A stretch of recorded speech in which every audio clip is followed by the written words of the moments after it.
Gente, estamos de volta aí com mais um bloco do Missão Saúde na TV. Para você que chegou, que sentou aí agora, nós estamos falando sobre envelhecimento facial, sobre as 7 quedas da face.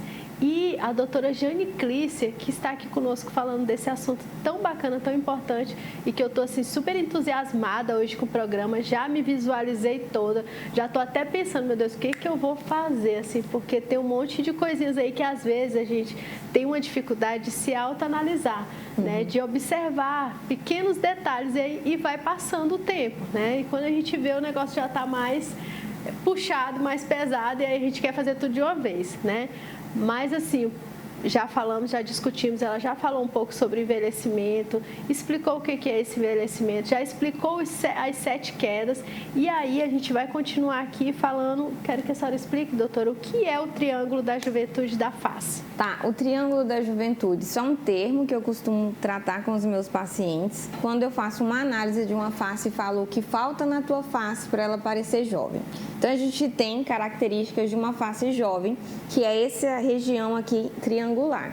Então a gente vai ter um malar no rosto mais jovem bem mais pronunciado do que, por exemplo, numa pessoa que tem mais idade. Geralmente, quando a pessoa tem mais idade, o triângulo fica aqui a base e a ponta aqui. Então a gente vai ter aqui o bulldoguinho, né, um pré-jaws, a gente perde essa definição, então aqui a base fica maior. Para parecer uma face mais jovem, a proporção é que o terço superior, logo imediatamente abaixo dos olhos, seja maior que o terço médio, que seja maior que o terço inferior. Então a gente vê sustentação, então isso é juventude. Na face eu sempre vou falar que juventude é sustentação. E assim, tem muito a ver questões genéticas nisso? Tem. Ou não, né? Porque a gente escuta muito isso, até quando a gente estava discutindo lá atrás, esqueci de perguntar assim, sobre essa questão do colágeno, sobre essa questão do envelhecimento mesmo, que a gente escuta isso, né? Assim, não, eu puxei para minha mãe, ou eu puxei para o meu pai porque eu tenho muito colágeno, ou eu não envelheço, né? Não tenho tanta ruga, né? Que a gente falou sobre essa questão de idade. Tem isso, só voltando um pouquinho, tem essa questão? A pessoa, ela é a carga genética, mais o que ela foi exposta. Então, a gente tem, por exemplo, danos intrínsecos à idade, a gente não tem como fugir. Nem eu, nem o meu paciente, infelizmente, eu não consigo alterar esse estresse oxidativo que ele sofreu com o envelhecimento natural.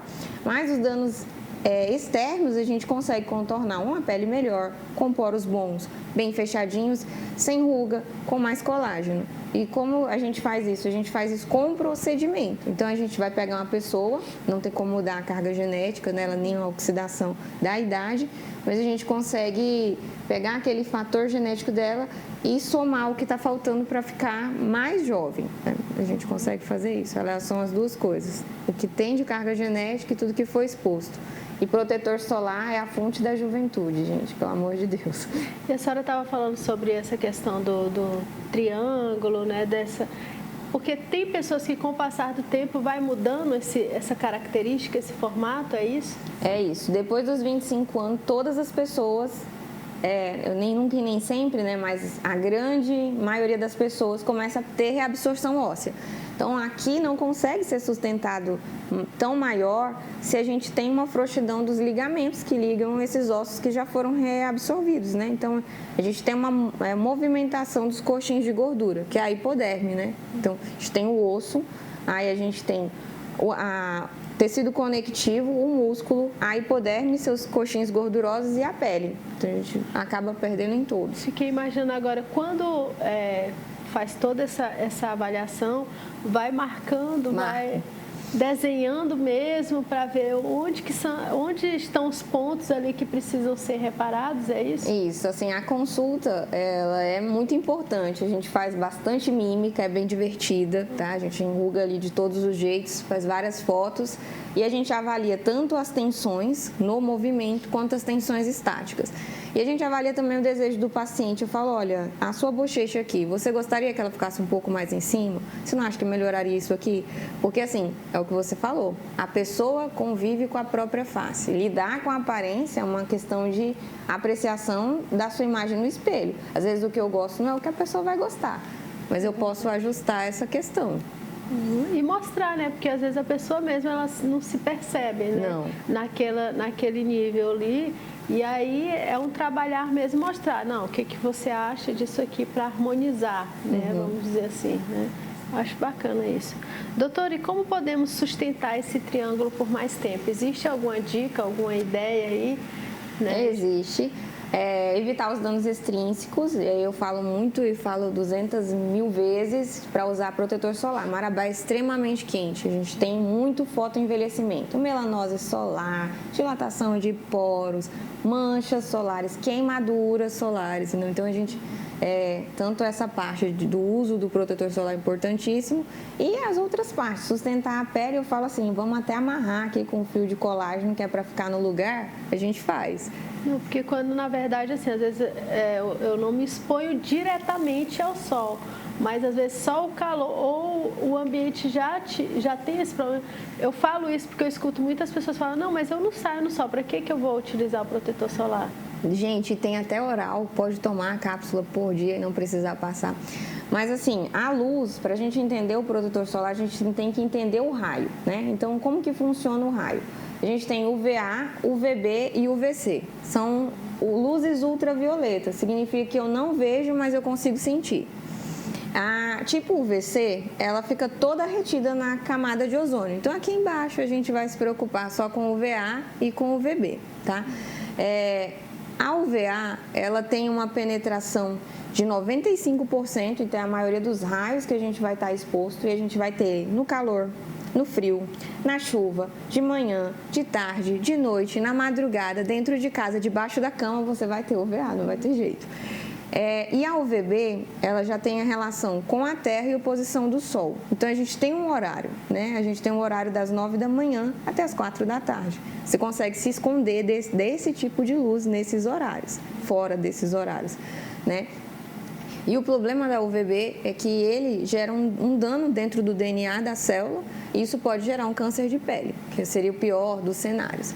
Então, fala assim, eu não saio no sol, mas eu estou à noite exposto ao UVA, então tem que usar, senão você está envelhecendo. Então, é importante usar o protetor solar o tempo todo. E, na verdade, a senhora falou uma coisa interessante, que é a respeito do câncer, né, e que a maioria das pessoas nem imaginam que é o câncer que mais mata. Melanoma. Né? Assim, é o melanoma. E a gente não vai entrar muito nesse foco do câncer, mas assim, é algo que é importante falar até para enfatizar mais a importância do uso do protetor, né?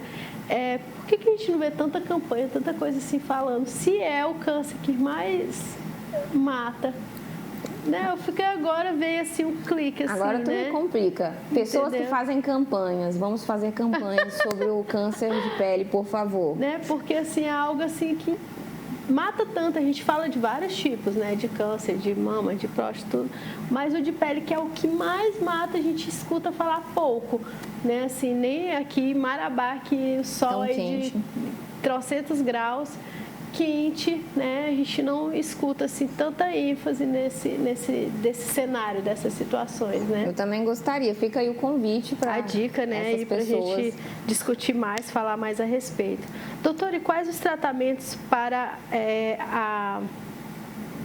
essa questão da perda, né, de sustentação facial? Olha, temos tratamentos como preenchedores, né? Se o problema for faltar volume, a gente tem diversos preenchedores, aí temos densidades que a gente pode escolher.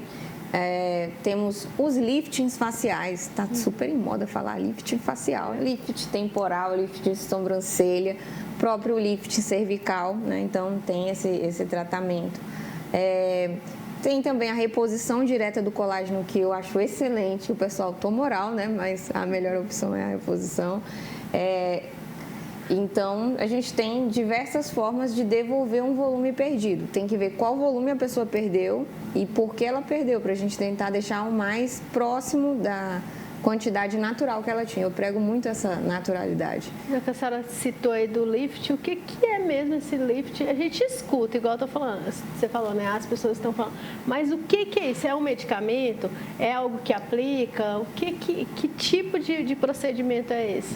O lifting, na verdade, ele é uma cirurgia, tá? Da face, serve para tirar as rugas da face e também do pescoço. Como que a gente faz isso? A gente vai recortar a pele, tá? Vai soltar o tecido, divulsiona, a gente chama de divulsiona. Divulsiona o tecido, retira o excedente de pele, sutura de forma contígua para esconder as cicatrizes. Então a pessoa dá uma levantadinha, né? O termo lifting já quer dizer dar uma levantadinha, né? Tracionar para cima. Então a gente tem em diversas partes do rosto e tem também do rosto inteiro. E a cicatriz ficaria aqui, aí segue na região perto aqui da orelhinha. Então a gente consegue retirar essa ruga tirando esse excedente de pele. É uma cirurgia já para uma perda de... É isso que eu ia perguntar, né? Que eu ia comentar assim, porque é algo mais traumático de alguma forma, nesse sentido, assim, que tem corte, né? Isso, é o procedimento mais invasivo. Então, a gente vai deixar para uma pessoa que, infelizmente, só foi perceber essas quedas da face uma fase muito posterior, que eu talvez não teria nem onde ancorar uma sutura, por exemplo, de um fio de colágeno dentro da pele. Então, essa pessoa, a gente só tem a alternativa cirúrgica. Que não que seja uma alternativa ruim, não é. Mas eu falo assim, é uma alternativa muito mais agressiva do que, por exemplo, fazer um preenchimento. Mais uma vez, por isso que a gente está falando de procurar um atendimento, de buscar orientações, ver logo quanto antes, que aí possivelmente com o Botox consiga fazer as correções, não é isso? Com o Botox, assim, depende, né? Tem que avaliar a pessoa.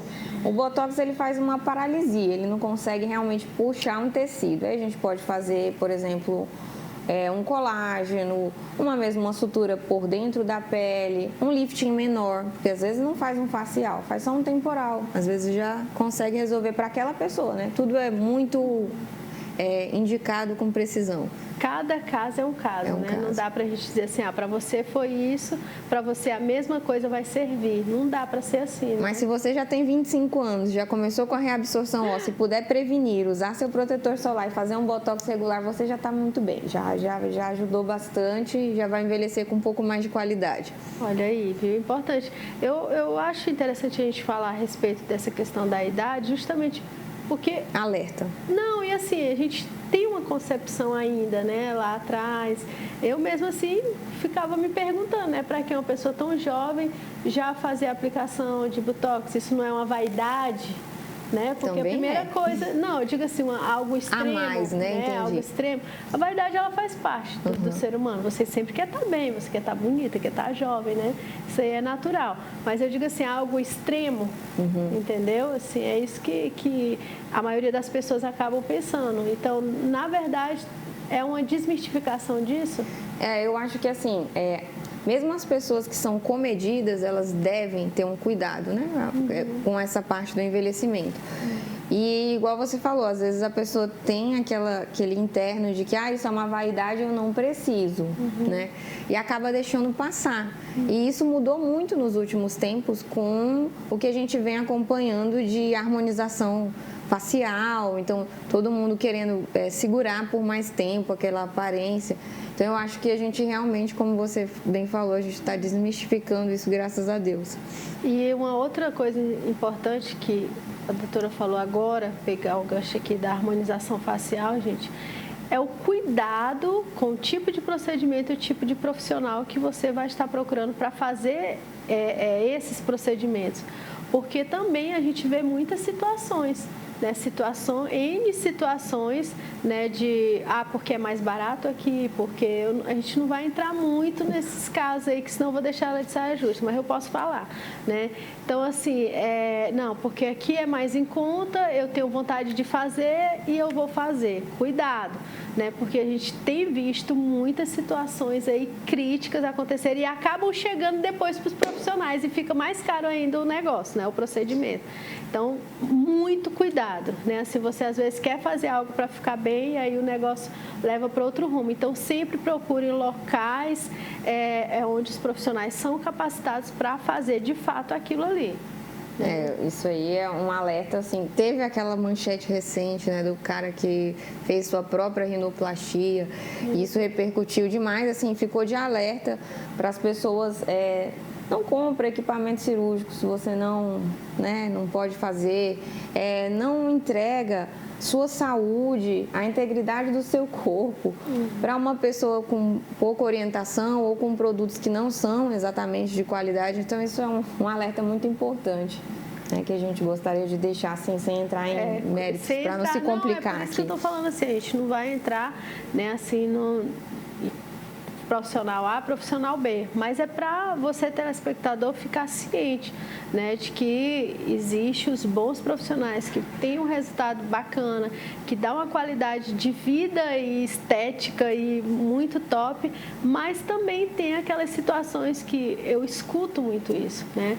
Ah, não, ali tá baratinho, eu vou fazer, eu tenho vontade de fazer. E aí, às vezes, esse barato acaba saindo caro. Não vai sair do jeito que a pessoa ficou, vai ali piorar ainda a situação de saúde e diversos outros fatores. Então, muito cuidado, tá?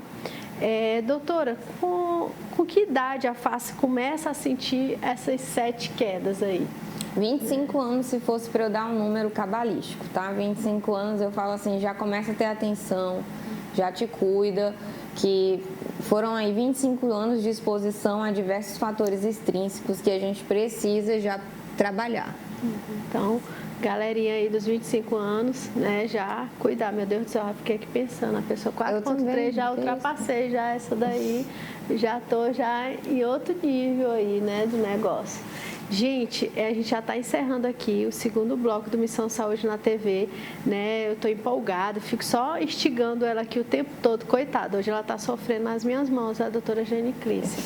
Mas, assim, e ela não vai fugir, né, gente? Ela vai ter que voltar outras vezes sim, viu? Tá? Eu gosto sempre de falar, de amarrar isso aqui para vocês ouvirem, viu? Tá? Não saiam daí que já já a gente volta com mais um bloco do Missão Saúde na TV. Drogaria São Lucas, onde você encontra uma linha completa de medicamentos e cosméticos. Nossa família cuidando da sua. Dá uma passadinha lá, fica lá na Avenida Paraíso, 1001, em frente à Praça da Liberdade. Lá tem o melhor atendimento para você.